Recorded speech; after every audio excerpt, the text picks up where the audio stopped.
Bota busca. Com o empate aqui de 1-1, Corsou está classificado. Assim, apesar de toda a situação complicada, especialmente em campo mês de juega na Cuba, caminha hópita e critican, pero toch, Corsou logra de empatar el partido para así por clasificar. Aquí está Ariel, es el que va a cobrar, ya lo hace buscando el primer palo. ¡Gol, gol, gol, gol, gol, gol, gol, gol, gol, gol, gol, gol, gol, gol, gol!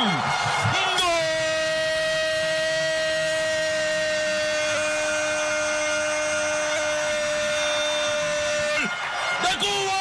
¡El primer palo! ¡Juan Seda! ¡Del laboratorio de Triana! ¡Llegó Yanier! ¡La tocó con la testa y la mandó a guardar al rincón de las ánimas! ¡Minuto 4, primer tiempo! ¡Manda Cuba! 1-0. Marcó Yanier de cabeza, Sergio. Bueno, y esta es la jugada que hemos hablado muchas veces, que Cuba se ha especializado en hacer este centro del primer palo con Yanier peinando el balón en el primer palo. Lo hemos visto hacer unas cuantas veces ya el equipo cubano. Le volvió a dar resultado esta vez. Muy bueno el cobro de Ariel y mejor el cabezazo de Yanier Márquez para abrir el marcador apenas en el minuto 5 de partido. Buen comienzo para Cuba en el Pedro Marrero. ¿Quién no? La metía hacia el centro. Iba a buscar la Cervantes, que estaba perdiendo por presencia física. Aquí Clavelo hacía retroceder a Mulder. Y este para Hoy. Y ese le estaban pidiendo. Avanza Hoy, que no es muy alto. La manda hacia arriba.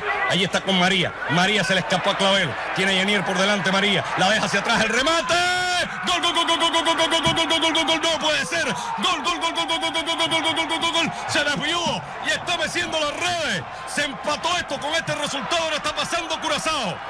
El remate de Verencia se desvió en la defensa y se fue a guardar al fondo de las redes. 1-1. Con este resultado está pasando Curazao, Sergio. No, y decíamos que con el empate a 0 en el partido de ida había que ganar este partido.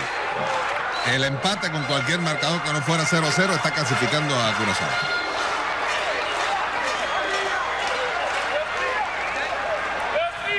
El disparo se desvía, me parece que es en Corrales. Y descoloca a Sandy para dar el empate. Ahora hay que ganar. Aquí está como entraba María. Pero es que entraron muy fácil. Demasiado fácil.